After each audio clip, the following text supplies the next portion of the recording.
The common assumption suggests that personal impact originates the moment a person starts talking, leading many to believe that the perfect vocabulary or a specific display of boldness will force an audience to pay attention. However, this perspective is fundamentally flawed because true authority is established well before a single syllable is uttered. When your internal logic is fragmented, your outward expression will naturally seem fragile, and if your mental state remains clouded, your vocal delivery will inevitably project a sense of doubt. Whenever an audience detects that lack of certainty, they do not offer their loyalty. Instead, they mentally withdraw and disconnect from the message. This explains why a significant number of highly educated individuals fail to gain traction or respect in professional environments. They possess vast amounts of information and intense passion, yet they cannot seize control of a room, not due to a lack of data, but because their internal framework is disorganized. Experts recognize a truth that the general public often overlooks. The quality of your cognition dictates the quality of your speech, which in turn shapes how you are viewed by society, and that perception ultimately governs the extent of your actual power. This guide does not focus on the superficial goal of appearing more intellectual. Rather, it focuses on the essential pursuit of mental transparency, as people place their faith in clarity far more than they do in high energy, loud voices, or raw emotional outbursts.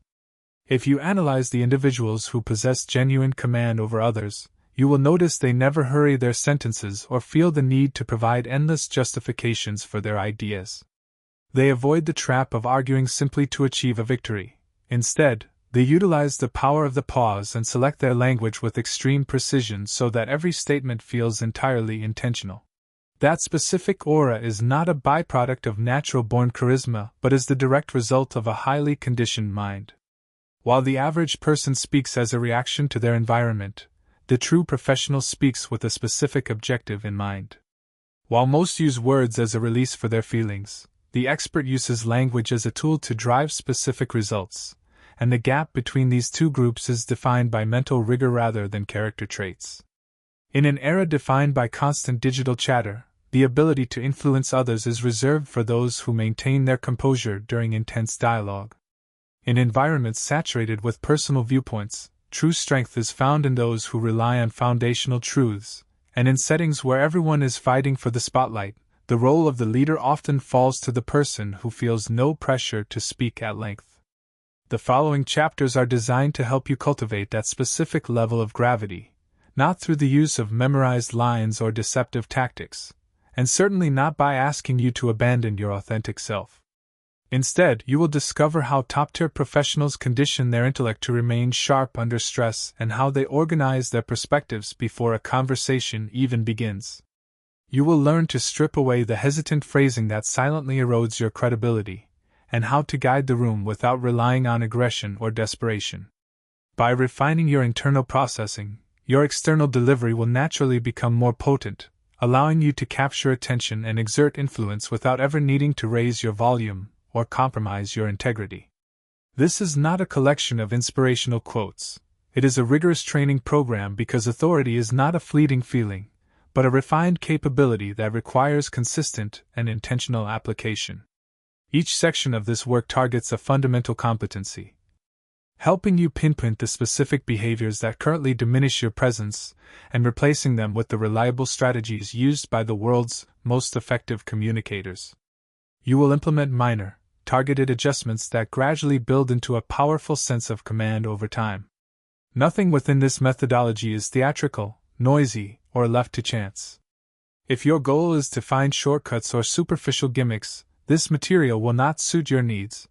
But if you desire to think with absolute precision and speak with undeniable weight, then you have found the necessary path. You do not need to control the conversation or perform for the crowd. You simply need to achieve a higher level of cognitive discipline, and once your thoughts are structured, your words will carry significant impact without any visible struggle. We shall start with the first essential concept, the transition from subjective viewpoints to objective foundations. Most individuals navigate their daily lives driven by fleeting impressions, speaking from a place of temporary emotion or whatever information they recently encountered. Consequently, their thoughts fluctuate based on their current mood or the pressure of the moment, which causes their message to lose its foundation and fail to resonate with listeners. Professionals, however, reject the instability of casual viewpoints in favor of governing principles. While a personal opinion is reactive and shifts according to emotional tides or the desire for social validation, a principle remains steadfast and retains its integrity even when a situation becomes hostile. When you rely on mere opinions, others can sense the underlying volatility, making your stance seem negotiable and your presence appear weak. Conversely, when you anchor your speech in a core principle, your delivery slows down, your phrasing becomes more direct, and your words gain an inherent gravity. This occurs because principles do not beg for acceptance. They define the path forward. While the average person asks themselves what they feel in the moment, the leader asks which fundamental rules should be applied, and that single distinction is what separates a reactive participant from a true authority figure. Reflect upon a specific instance where you encountered an unforeseen trial, perhaps a sharp inquiry, a heated dispute, or a high-stakes environment. If your reaction was rooted in mere sentiment, you likely felt a desperate urge to justify yourself, protecting your stance by saturating the silence with unnecessary explanations. This reaction was not a sign of low intellect but rather a symptom of a disorganized internal framework. Those who think through the lens of core values do not panic when their views are contested. They do not pursue arguments because they are firmly anchored in their foundation. Rather than reacting to the temperaments of others, they respond based on their own internal standards. Instead of getting lost in trivialities, they stabilize the dialogue, and rather than seeking a hollow victory, they provide a sense of direction. This is precisely why such individuals project an aura of tranquility even in the midst of chaos. While personal views crave external approval, foundational truths command genuine trust. We must confront a difficult reality. If your mental process is governed by emotion, your verbal delivery will be erratic, and an erratic voice can never inspire others to follow. True impact is born from internal alignment, not from theatrical energy or volume. It stems from knowing your ground before you ever begin to speak. A foundational principle is far more than a simple slogan. It is a rigid guideline that you consult whenever a situation becomes taxing. These rules are uncomplicated yet immensely powerful, such as prioritizing transparency over speed, valuing truth above social harmony, or choosing long-term respect over temporary ease. When the stakes rise, experts do not invent new answers on the fly. They select a response from the principles they have already mastered. This prevents hesitation because they are not searching for a voice. They already possess one that is rooted in conviction. While the majority of people gather a cluttered collection of perspectives from news cycles and fleeting feelings, professionals simplify their world. They select a limited set of core values and refine them with relentless focus. They do not require a vast library of rules. They simply need a few that are perfectly clear. If you wish to amplify your authority, stop focusing on what you think and start identifying what you represent. When you stand upon a solid foundation, your entire physical presence shifts, your posture stabilizes, your pauses become purposeful, and your statements carry a sense of finality, not through arrogance, but through quiet certainty.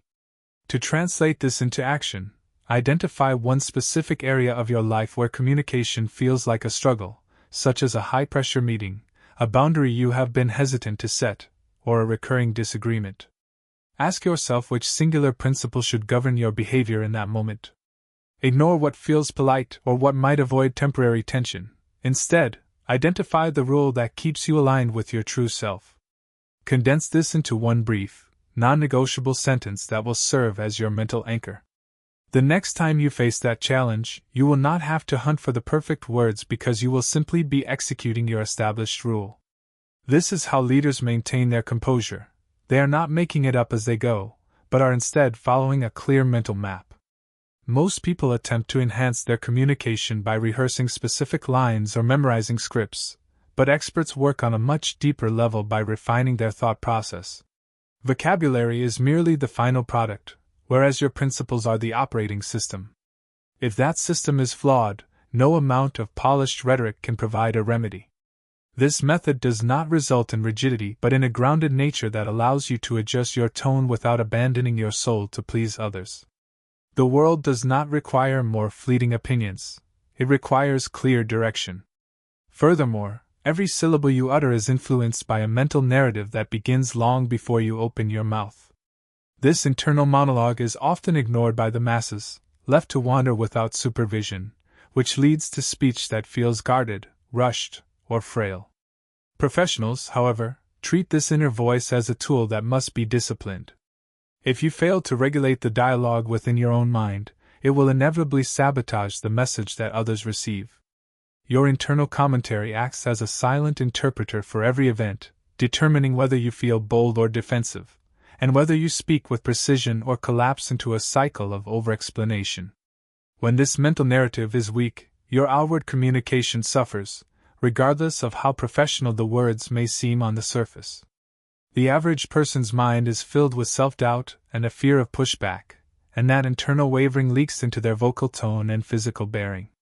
Once an audience detects that hesitation, your ability to influence them vanishes immediately. To counter this, experts replace emotional reactions with disciplined internal commands. They stop asking how they feel and begin asking what the current objective requires. This shift is the cornerstone of self-mastery. Your inner dialogue should not be a venue for debate, but a source of clear instructions. When pressure mounts, most people enter a negotiation with their own doubts. Whereas a professional issues simple directives: slow down, be direct, or remain silent. If you cannot govern your own thoughts, you will find it impossible to lead a meaningful conversation. Observe how your energy dissipates when you enter a room while still arguing with yourself. Your focus splits and your words lose their edge. Conversely, when your internal voice is resolute, your external speech becomes grounded. This tranquility does not come from superficial confidence tricks but from absolute clarity within the mind. True confidence is an internal practice of silencing mental noise and speaking to oneself with an unwavering sense of authority. A reality that few individuals truly acknowledge is that you dictate how the world values your words by the level of respect you grant them internally. If you are plagued by self-doubt before you even speak, your audience will intuitively detect that tremor of uncertainty. If your internal monologue is prone to overjustification, your external delivery will inevitably become long-winded. If your thoughts are racing, your speech will mirror that frantic pace. Your inner dialogue serves as the conductor of your conversational tempo. Professionals deliberately decelerate this rhythm, replacing anxious mental chatter with a set of streamlined internal protocols. These may include rules such as addressing one point at a time, speaking a statement only once, or embracing the utility of silence. These guidelines operate quietly in the background, serving to conserve your mental energy rather than draining it. This is the primary reason why experts rarely appear rattled. They have already negotiated the terms of the interaction within their own minds. To put this into practice, observe the nature of your internal narrative the next time you are thrust into a high-pressure scenario, such as a pivotal meeting or a moment of public scrutiny. Identify the thoughts currently occupying your mind. Are they emotional, apologetic, or hurried? You must consciously interrupt that flow and replace it with a singular, functional command. Rather than a complex sentence, use a directive like slow, clear, or finish. This simple internal reset is often sufficient to recalibrate your entire presence. You do not require vague motivational slogans, you require self-regulation. Inner dialogue should be direct and utilitarian. Experts do not attempt to inflate their own egos with hype, they stabilize their foundation.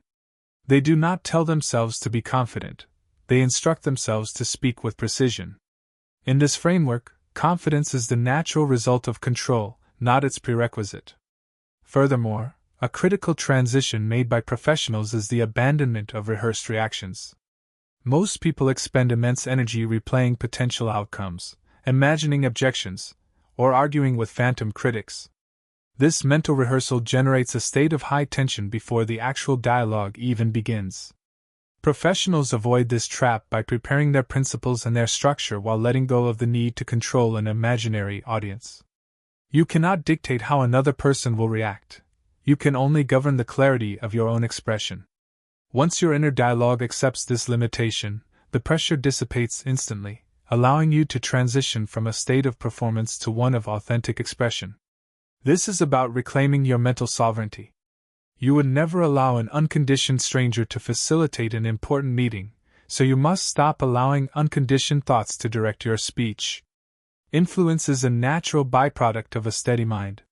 The third pillar of this training involves shifting from emotional expression to structural communication. The average person speaks the moment a thought strikes, releasing emotions through words in a way that feels disorganized and reactive. Professionals, conversely, recognize that emotion is rapid and impulsive, whereas structure is deliberate and authoritative. When feelings lead the way, sentences often overlap and meaning becomes obscured, forcing the listener to work harder to decode the message. When an audience has to struggle to understand you, they will eventually stop listening. Structure removes this cognitive burden by ensuring your ideas arrive in a logical sequence that makes sense to the listener. Clarity is less about raw intelligence and more about organizational discipline. A brilliant concept can be lost if delivered without a framework, while a standard idea can gain significant traction if it is presented with clean, structural integrity. Professionals do not ask themselves how they should say something. They ask what the proper sequence should be, knowing that sequence creates authority. When you speak from a foundation of structure, your words feel intentional and your message feels complete. Even those who disagree with your premise will respect the manner in which it was delivered. Emotionally driven speech, by contrast, tends to loop back on itself or add unnecessary fluff as a way to justify its existence. This is not a sign of passion, but of insecurity surfacing through language. To eliminate the need for defense, you must know exactly where your sentence is headed. Experts never initiate a statement without identifying the core point, the reason it matters, and the desired next step. They do not memorize a script, they memorize the map. While emotions make you want to say everything at once to avoid being misunderstood, professionals resist the urge to overload the listener. They trust their structural framework to carry the weight of the message, allowing for pauses and silence that let the audience process the information. This restraint is a profound form of power. While some fear that structure might make them sound robotic, the opposite is true. It provides the freedom to remain calm and relaxed because you are no longer improvising under stress. Structure acts as the spine of your communication, holding the message upright and preventing it from collapsing into noise. One of the most effective frameworks involves 3 simple stages: context, point, and outcome. While most people skip straight to the emotional core, the professional always anchors the conversation in context first, ensuring the audience is ready to receive the point. Consider a scenario where a person might say, "I am truly aggravated because this problem keeps resurfacing." A speaker who utilizes structure would instead state, "This specific complication has occurred 3 times within the month, therefore, we must implement these changes." The underlying sentiment remains identical, yet the impact is transformed, as structure effectively strips away unnecessary drama while maintaining personal strength. A frequent error involves individuals speaking while they are still in the process of formulating their thoughts, essentially discovering their ideas out loud. This is not true communication, it is merely external processing. Experts separate these 2 actions by thinking first and speaking only after the thought is solidified. This does not demand extensive preparation, but it does require rigorous discipline. Taking a mere few seconds to organize internally can prevent several minutes of redundant explanation. Before you begin, identify your opening statement and your concluding point. If you cannot define those 2 markers, you are not yet prepared to contribute to the dialogue. That brief silence is not a sign of hesitation, it is a display of precision that listeners recognize and trust immediately. Furthermore, structure serves as a vital anchor when you are under pressure. When faced with an emotional challenge, most people abandon their clarity and react to the opponent's tone rather than the actual content, often mirroring the other person's aggression or defensive posture. Professionals, however, return to their structural framework. They restate the primary point, decelerate the tempo, and eliminate superfluous language. In this way, structure acts as a stabilizer, allowing a person to de-escalate potential conflicts through sheer transparency rather than matching the emotional intensity of the room. To practice this, try a simple exercise. When you have something significant to communicate, draft it in 3 distinct lines consisting of the context, the core point, and the intended outcome. Avoid extra explanations and speak only from that refined script. You will find that your voice becomes more grounded and your sentences more impactful, as structure removes the appearance of doubt. This method does not ask you to suppress your feelings.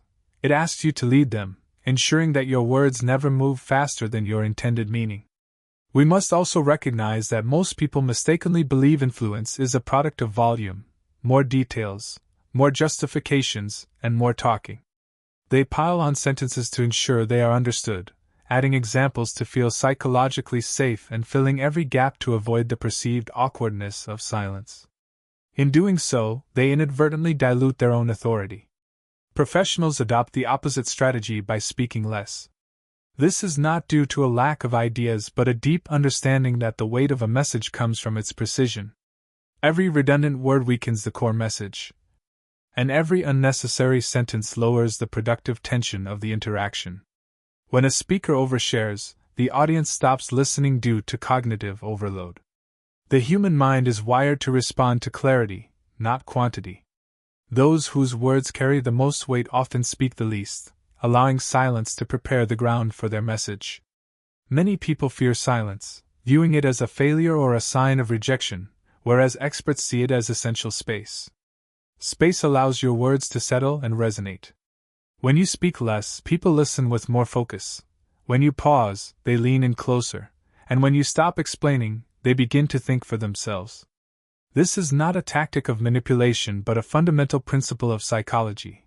Words gain value when they are scarce. A common pitfall is the attempt to preempt every possible objection by talking through every variable before being challenged. This does not project preparation, it projects insecurity. Professionals allow disagreement to exist without rushing to neutralize it immediately. They state their position and then they stop, allowing that pause to communicate a level of confidence that no explanation could ever match.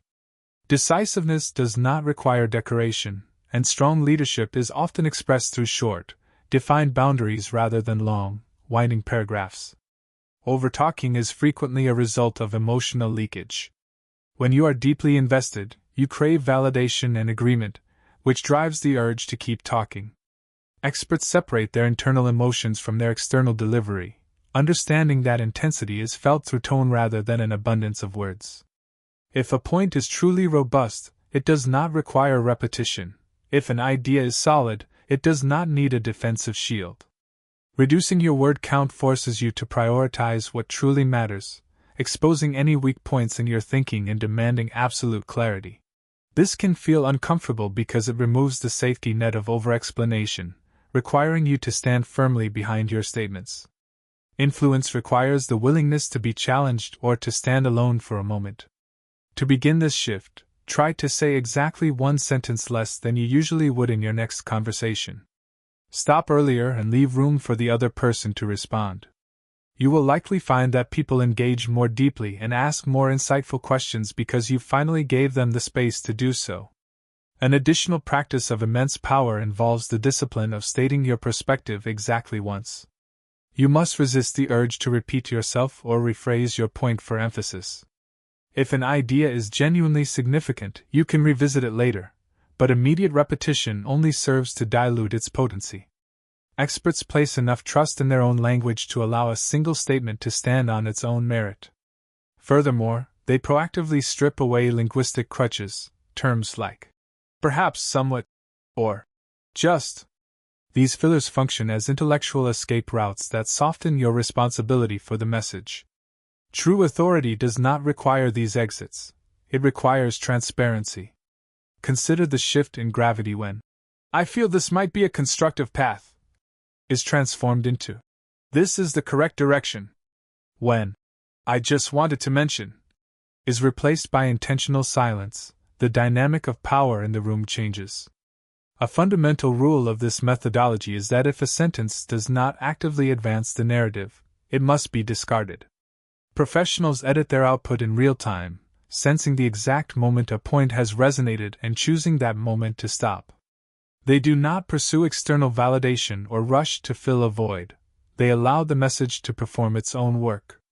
This becomes especially vital during high-stakes interactions.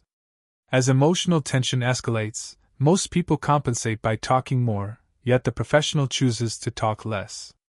They decelerate their delivery and select a single, lucid statement to be presented with absolute composure. This tranquility becomes the most dominant signal in the environment because calm speech under intense pressure is the ultimate indicator of self-regulation, and self-regulation is the essence of influence. This approach is not about retreating into quietness but about becoming exceptionally deliberate. Silence is not an absence of strength, it is the vessel that contains it. When you utilize fewer words, the value of each one increases. Every pause feels calculated, and every sentence carries substantial weight. Listeners may not recall every specific detail of your speech, but they will never forget the aura of authority you projected. This respect is earned not by the quantity of your words, but by the precision of what is said and the courage to leave the rest unsaid. The 5th chapter addresses the mastery of tone, which is often more critical than the content itself. Many individuals obsess over their arguments, polishing their logic while neglecting the emotional frequency of their delivery. If the tone is misaligned, the content becomes largely irrelevant, as the audience receives the tone long before they process the logic. Your vocal frequency decides how others feel about you before you have finished your first sentence. Experts understand that tone establishes the emotional framework of any interaction, and the individual who governs the frame governs the outcome. You can deliver a flawless argument in an insecure tone and lose your audience instantly, or you can state a simple truth in a grounded tone and gain influence effortlessly. Your tone answers the silent questions of the audience. Are you reactive or composed? Are you seeking permission or providing direction? Tone is not a choice between being soft or harsh, it is a choice of control. Professionals strive for a delivery that is tranquil, consistent, and intentional. A calm voice signals confidence, a steady pace signals self-governance, and a deliberate delivery signals purpose. Together, these elements form the bedrock of authority. Most people lose this control because they speak while their nervous system is still agitated. Their voice rises and their pace quickens without them realizing it, yet the audience detects this anxiety immediately. A rushed tone communicates fear, while a defensive tone reveals weakness. Professionals regulate their tone with the same discipline they apply to their breathing or posture. They intentionally lower their volume and utilize pauses not for theatrical effect, but to maintain their own composure. This contrast is why the calmest person often dominates a chaotic room. They do not absorb the surrounding noise, they provide a steady alternative to it. Furthermore, tone serves as a protective layer for your message. When your delivery is composed, your content can be direct without being perceived as an attack. However, when the tone is unstable, even a gentle suggestion can feel aggressive. This is why experts often maintain a neutral delivery even when making assertive points. They let the clarity of the idea do the work rather than pushing their emotions onto the listener. Another frequent error is mirroring the tone of others. If a peer becomes aggressive, the natural impulse is to respond in kind, but this is a surrender of control. Professionals do not mirror, they dictate the emotional climate. If someone else raises their voice, the professional lowers theirs. If someone else rushes, they slow down. This subtle leadership resets the interaction, as people instinctively gravitate toward emotional stability. You can be resolute without being sharp and serious without being tense. Tone is the precise location where that balance is found.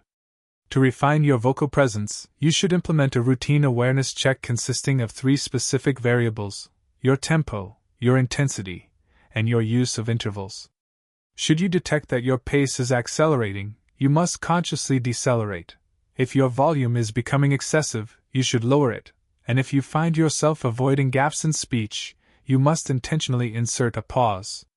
These minor calibrations fundamentally alter the reception of your message. The objective is not to project a performance of confidence, but rather to project an aura of being completely settled.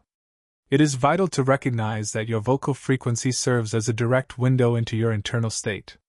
If you feel frantic, your voice will reflect that haste. If you feel doubt, your tone will lose its edge, and if you feel under attack, your voice will likely sharpen. However, experts do not wait for a feeling of tranquility to arrive. They embody a calm demeanor first. Behavior dictates emotion, and by slowing your vocal delivery, you essentially command your nervous system to follow suit, reducing tension and restoring clarity. Mastering your tone is equivalent to mastering pressure itself, particularly in high-stakes dialogue where emotional resonance often outweighs logic. Long after the specific details of a conversation have faded, individuals will retain the memory of how your presence made them feel. A composed voice during a crisis communicates a level of strength that requires no force. It signals to everyone in the room that you remain unshaken. It is important to distinguish, however, that a calm tone is not synonymous with a monotone delivery. True professionals utilize vocal variety with intention, emphasizing pivotal concepts and slowing down during moments of significance to allow silence to highlight their meaning. The baseline, however, remains fixed, free from emotional spikes or leakage. Your voice is a sophisticated instrument that, if left untrained, will simply play the loudest emotion available. By disciplining your tone, you grant your words immediate credibility, making others feel secure enough to stop resisting and begin following your lead. The sixth principle involves a radical shift in perspective, moving from your own mind into the mind of the listener. While most people remain trapped in their own urgency, focusing on what they wish to prove or express, professionals direct their focus outward. True influence is not found in raw self-expression but in strategic alignment. When you speak solely from your own viewpoint, you impose a translation tax on your audience, forcing them to work to find the relevance in your words. Most people will simply disengage rather than perform that mental labor. Experts eliminate this friction by asking how a message will be received rather than how it should be explained. You must acknowledge that the listener's mind is a crowded space, filled with distractions and defensive filters. If your message fails to immediately address the silent question of, "Why does this matter to me?" you will lose all momentum. Many intellectual individuals struggle to exert influence because they prioritize accuracy over relevance. While being correct is important, it is insufficient if the listener does not see the value. Professionals treat the listener's attention as a scarce and valuable resource, organizing their message around the audience's priorities rather than their own personal enthusiasm. This requires the discipline of empathy, stepping away from your own need to be understood so you can meet the other person exactly where they are. A frequent error is providing extensive background and logic before establishing why the conversation is necessary. By the time the speaker reaches the core point, the listener is already mentally absent. The professional reverses this order, leading with meaning and providing explanation only as a secondary support. Furthermore, experts never assume they have the listener's interest, they earn it. They recognize that no one is obligated to pay attention, so they tailor their communication to respect the listener's fears, incentives, and time constraints. When you adopt this mindset, your language naturally becomes simpler and more outcome-oriented, as listeners generally prioritize impact over process. This approach also allows you to anticipate points of friction. Instead of becoming defensive when resistance appears, a professional acknowledges the other person's perspective with a simple statement, such as, "I understand that from your position, this might appear redundant." This single gesture disarms the listener because they feel seen and heard. When a person feels recognized, they become open, and that openness is the doorway to influence. By thinking from the listener's mind, you cease to be a person merely delivering data and instead become a guide facilitating a decision. A vital component of effective communication involves the management of expectation. Your audience is constantly attempting to predict the trajectory of your message. If they lose their sense of direction, they will mentally disengage, but if they feel oriented, they will remain attentive.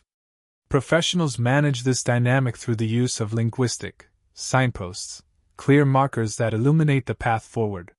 Phrases such as, "The primary objective is this," or "What deserves our focus is the following," are not mere fillers. They serve as anchors that reduce the cognitive burden on the listener. When an audience does not have to guess your intent, they can dedicate their full mental energy to your message. Adopting the listener's perspective also demands a degree of intellectual humility. You must accept the reality that your ideas are not inherently important to others simply because you believe in them. This realization dissolves ego-driven communication, allowing you to stop trying to impress and start trying to connect. Connection is the true gateway to influence. Before you speak, ask yourself what the other person values, what their current anxieties might be, and what specific outcome would benefit them. Let their reality dictate your entry point. You are not compromising your principles, you are simply choosing a path that ensures your message can actually be heard. This requires the restraint to omit peripheral information and focus exclusively on what provides value to the listener in that specific moment. The 7th chapter focuses on the total elimination of weak language, which often acts as a hidden signal that erodes your authority. This type of speech frequently disguises itself as politeness, caution, or humility, yet professionals recognize that it actually signals a refusal to take full responsibility for one's words.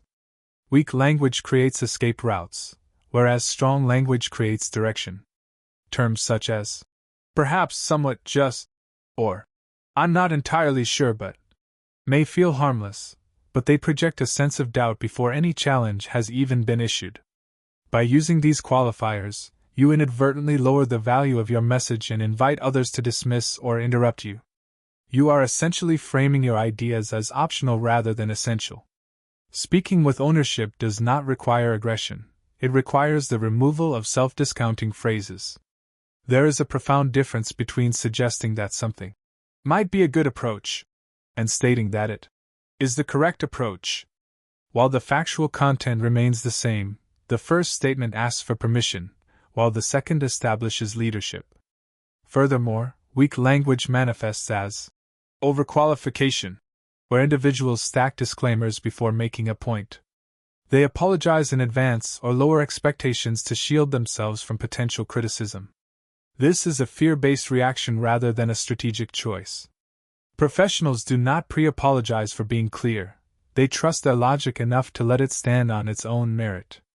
Similarly, excessive politeness can often blur the meaning of a message to the point where the actual point is lost. Softening a directive until it becomes a vague suggestion may be intended as kindness, but it results in confusion. Clarity is not an act of unkindness, ambiguity is. In high-pressure situations, many people increase their use of hedging language to leave room for retreat, but experts do the opposite. They recognize that pressure requires language to become sharper and more direct. They shorten their sentences and remove qualifiers, communicating a level of control that stabilizes the environment. Another subtle sign of weakness is the tendency to over-explain. Continually justifying a statement, or adding layers of context to avoid pushback signals deep-seated insecurity. A strong communicator states their point and then allows silence to exist, forcing the audience to engage with the idea. Over-explaining removes the need for the listener to think, while silence demands it. Professionals trust that if further clarification is required, it will be requested. They do not fill the air out of nervousness. It is also essential to eliminate verbal shrinking, the use of words like just or only that minimize your contribution before it is even evaluated. Saying, I just wanted to ask, or this is only a suggestion, reduces your presence. Instead, present your ideas as they are, neutral, clear, and owned. Strong language does not need to perform or beg, it simply states. Finally, realize that weak language actually trains others to challenge your boundaries. When you sound uncertain, people are more likely to test your resolve or interrupt your flow. However, when your delivery is grounded and firm, resistance often softens, not necessarily because everyone agrees, but because they sense a psychological stability that they can rely on. To begin correcting this, spend a day monitoring your use of qualifiers. Every time you are tempted to say, I think, pause and evaluate if it is truly necessary. Often, replacing that phrase with silence or a direct statement will completely shift the power dynamic of the conversation. Start your sentences cleanly, without the clutter of maybe or kind of. The very first words you utter establish the tone for everything that follows, and by choosing strength over hesitation, you pave the way for genuine influence. Furthermore, experienced communicators refrain from the common habit of excessive emotional cushioning. They do not introduce their insights with a description of their feelings unless those feelings provide essential context for the decision at hand. A statement like, "I feel like we should consider this," is transformed into a direct, "We should consider this," placing the emphasis on the objective rather than the subjective. Emotions can certainly be explored at a later stage, but leadership demands that direction takes precedence. This approach is not intended to make you appear detached or robotic. Rather, it is designed to foster absolute precision. Such exactness cultivates trust, as colleagues begin to understand that your words are meaningful and deliberate. When you stop projecting hesitation, others stop looking for vulnerabilities in your stance and start focusing on the core of your message. While weak phrasing avoids accountability, strong language embraces it, and authority naturally gravitates toward those who are willing to shoulder that responsibility. By purifying your language, you ensure your message lands with stability, requiring no increase in volume or artificial displays of passion to be effective. The 8th chapter explores the strategic use of the pause, which is perhaps the ultimate power move in professional communication. Most individuals harbor a deep-seated fear of silence, interpreting it as a void that must be filled immediately to avoid social friction. In contrast, experts view silence as a highly charged tool that signals self-possession and heightened awareness. Those who speak in a hurried fashion often unknowingly surrender their power, using speed as a shield against judgment, or a way to bypass discomfort. Professionals, however, never relinquish the rhythm of an interaction, they dictate it. By utilizing pauses, you signal that you are operating from a place of deep reflection rather than mere reaction. A pause before you speak suggests that your thoughts are being carefully weighed, while a pause after you speak implies that your statement carries enough weight to deserve a moment of reflection. Consider the difference in impact between a person who answers an inquiry instantly and one who allows a moment of silence to pass before responding. Even if the actual answer is basic, the person who paused appears more composed and thoughtful, whereas the rapid responder can seem defensive or overly rehearsed. This distinction has less to do with raw intelligence and everything to do with temporal control. In high-tension environments, most people attempt to diffuse stress by increasing their word count, while experts manage the room by simply stopping. This is particularly effective during disagreements. When challenged, the natural impulse is to interrupt or rush to one's own defense. A professional allows the challenge to exist in the air, waiting for the emotional intensity to dissipate before responding with clarity. This silence communicates that you are not threatened and that your confidence is unshaken, often prompting the other party to reveal more of their own position as they attempt to fill the void. Another sophisticated use of the pause occurs after asking a question.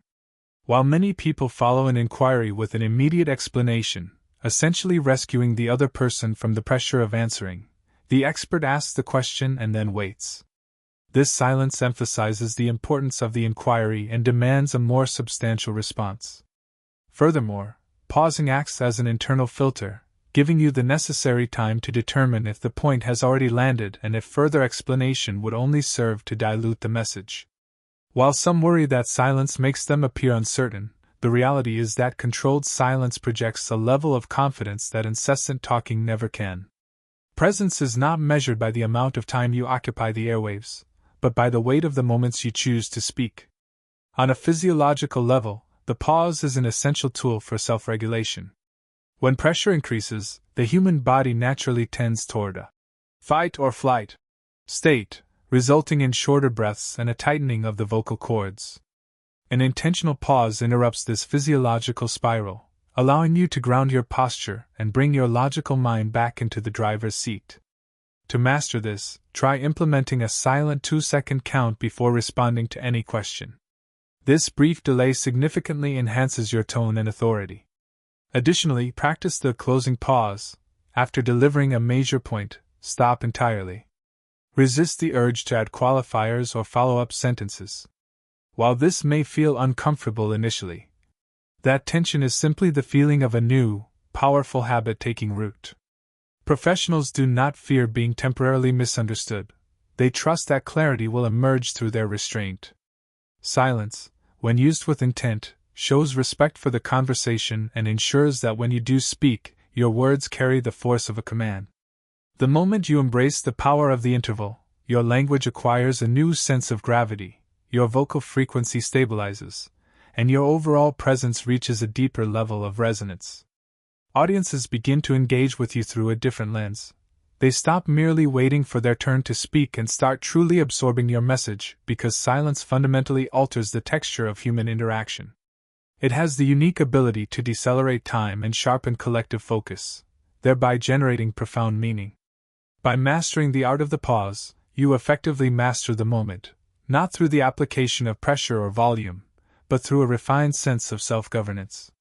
This calm, intentional control represents the most sophisticated and pure form of human influence. The 9th chapter focuses on the concept of exerting influence without resorting to force. A widespread misunderstanding exists that suggests influence is a product of aggressive persuasion, psychological pressure, or the act of compelling others to agree. This leads many to push their ideas harder, repeating their arguments and escalating their emotional intensity. However, the more one pushes, the more resistance they inadvertently generate. Professionals recognize a more profound reality. Genuine influence does not coerce, it attracts. When a message is forced upon others, they instinctively push back, not necessarily because they disagree with the content, but because they feel their personal autonomy is being threatened. Human beings are hardwired to protect their independence. Consequently, a grounded and tranquil communicator often wields more power than an aggressive one because they allow alignment to occur naturally rather than demanding it. Experts never pursue agreement. They present absolute clarity and grant others the space to choose. When an individual feels they have arrived at a decision themselves, they commit to it fully. When they feel coerced, they resist even the most logical of ideas. Influencing without force requires a degree of emotional detachment from the immediate outcome. This is not the same as being indifferent. Rather, it means your sense of stability is not dependent on receiving instant validation. When you desperately need agreement, your tone becomes strained, your phrasing becomes pushy, and your presence loses its natural ease. This neediness is detected instantly by others. Professionals release this tension, placing their faith in the inherent strength of their message, the intelligence of their audience, and the power of timing. Forcing an idea often transforms a professional dialogue into a personal contest, triggering a defensive reflex in others where they stop listening and start protecting their identity. Experts avoid this trap by framing their perspectives as invitations rather than ultimatums. For instance, instead of claiming a specific path as the only way, they describe it as the direction that resolves the core issue. This provides the same level of clarity with significantly less friction. Furthermore, professionals understand that real change often happens quietly after a conversation has concluded. This is why they avoid flooding the listener with an overwhelming volume of data. They plant a concise idea and then step back, allowing that concept the necessary space to settle in the listener's mind. This approach is rooted in a fundamental respect for the other person's agency. Forcing an opinion implies that the other person is incorrect and requires correction, whereas influence assumes the listener is fully capable of independent thought. When you honor someone's intellectual autonomy, they feel safe enough to truly consider your perspective. Experts also avoid using emotional hooks like guilt or fear, recognizing that while these might produce short-term compliance, they ultimately bankrupt the trust required for long-term influence. They are willing to concede a minor argument in the present to secure a deeper alignment in the future, viewing patience as a primary form of strength. Paradoxically, influence is also strengthened by the clarity of one's own boundaries. When you are explicit about what you will and will not accept, the need for constant persuasion diminishes. Boundaries reduce the need for endless negotiation and signal a high level of self-respect that others naturally respond to. Stating clearly what you are prepared to do is far more influential than arguing indefinitely about various possibilities. Additionally, professionals know exactly when to stop talking, recognizing that additional words often dilute the point. Silence at the right moment allows the listener to take psychological ownership of the idea, whereas over-explaining steals that ownership away. When faced with emotional resistance, the expert does not try to bypass it with logic. They address the emotional climate first through their tone and pace, softening the resistance through respect rather than arguing with it. Ultimately, this chapter is about relinquishing the desire to control others while simultaneously strengthening the control you have over yourself. You cannot manufacture influence through force. You can only cultivate the conditions in which it can naturally flourish. These conditions include absolute clarity without the weight of pressure, confidence devoid of ego, and direction that makes no demands. When you operate from this state, people feel liberated rather than cornered. And freedom always increases the likelihood of cooperation. The most potent influence often feels as though nothing happened at all, no struggle, no drama, just a subtle shift in perspective. People walk away believing the idea was their own, which is not an act of deception but a masterpiece of respect and clarity. By refusing to force your words, you allow your presence to relax, and your influence becomes an effortless extension of your character. This level of ease is the defining hallmark of true mastery. The final chapter establishes a fundamental truth: authority is not a biological inheritance, or a static personality trait, but a dynamic capability that must be refined through consistent daily practice. Most individuals approach communication as if it were a natural reflex that should function perfectly without intervention, assuming that if they possess an idea, they should be able to articulate it effortlessly. When their message fails to resonate, they mistakenly blame their internal anxiety, their character, or their environment. Professionals reject this passive view, recognizing that cognitive clarity, verbal self-regulation, and quiet influence are constructed in the same manner as physical endurance, not through sporadic bursts of inspiration, but through the compounding power of repetition. A common pitfall is the desire for immediate transformation, where individuals consume vast amounts of advice but fail to alter their actual behavior. Skills are not built through intellectual comprehension, they are forged in action. Experts focus on minor, repeatable behaviors, training their communication with the same quiet discipline they apply to any other professional standard. They do not wait for high-stakes presentations to practice. They treat every mundane interaction as a training ground. They choose a concise response over a long-winded explanation, a deliberate pause over a reactive retort, and a direct statement over a softened qualifier. These seemingly small choices are the bedrock of authority. Influence is rarely constructed during moments of intense pressure. Rather, it is merely revealed there, having been built during the quiet, low-stakes moments of everyday life. Furthermore, professionals understand that one does not rise to the level of the challenge, but instead sinks to the level of their training. If you have not practiced maintaining composure and clarity when the stakes are low, you will inevitably scramble when the pressure rises. Daily conditioning removes your reliance on fleeting moods. You do not need to feel a surge of confidence to speak with precision. You simply execute the behavior, and the feeling follows.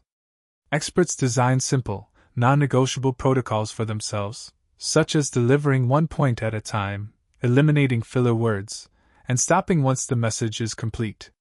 These automated rules reduce decision fatigue and ensure a level of consistency that eventually builds profound trust. Training also requires the discipline of objective feedback. Professionals monitor their own performance without falling into the trap of self-criticism. They notice when they rushed a point or over-explained a concept, treating these observations as data points for immediate correction. Awareness without action is a wasted effort, just as action without awareness is directionless.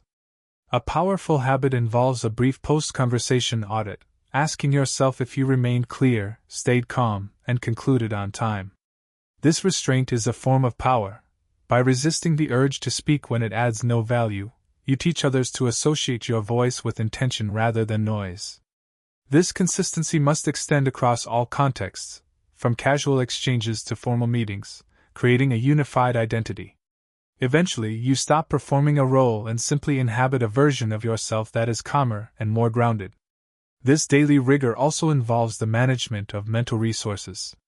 Professionals protect their cognitive clarity by avoiding trivial disputes and limiting emotional entanglements, knowing that a cluttered mind produces cluttered speech. They prioritize simplicity, fewer words, fewer reactions, and fewer commitments, to create the necessary space for precision. This process requires significant patience, as new habits often feel unfamiliar or uncomfortable initially. Silence may feel heavy and short responses may feel incomplete, but experts understand that comfort is a poor guide for progress. This is about committing to mastery without the need for external validation or spectacle. Influence is not built by convincing others of your worth. It is built by becoming a person whose very presence is inherently reliable. As we conclude this journey, the central theme remains: you do not influence others by trying harder, but by becoming clearer. Disciplined thinking leads to stable speech, which creates the trust that people are naturally inclined to follow. While the world is saturated with noise and fleeting opinions, the person who displays principled steadiness and calm control will always stand out. You do not need to dominate a room to lead it, and you do not need to increase your volume to be heard. You simply need the discipline of language and the mastery of timing. When your internal order is established, you stop chasing outcomes and start projecting authority. People will begin to seek your perspective and listen more closely, not because you are pushing them, but because you have mastered yourself. This is the highest form of influence, a natural, effortless byproduct of how you think, how you speak, and how you carry yourself every single day. Trust the process, maintain the practice, and allow your clarity to become your command.